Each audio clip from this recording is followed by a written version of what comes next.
Speaking of the Cubs, are they coming back to the rest of the party here?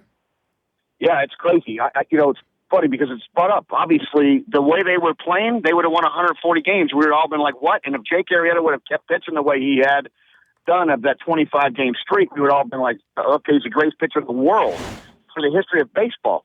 So now it's like the reality set in, right? Their starting rotation, Lester and Arrieta and Lack, they were on such a great streak.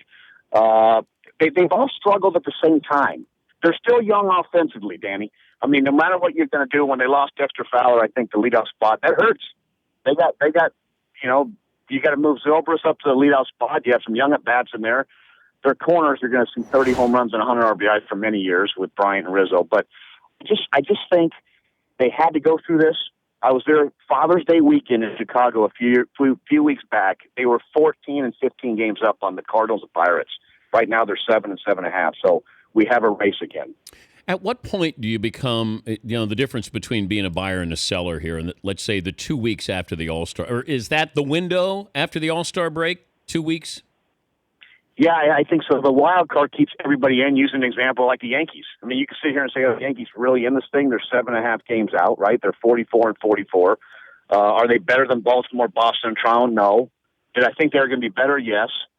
But, can you say that you're going to sell if you're a Yankees front office to the fans? No. But they have Andrew Miller and they have a guy like Chapman that everybody wants. It'll be very interesting to see how they get out of the gates their first 7 games. And they're playing Baltimore and I think Toronto, I believe, or Boston. So Boston, it might be 7 games for that team. The Dan Patrick Show, weekday mornings on Audience.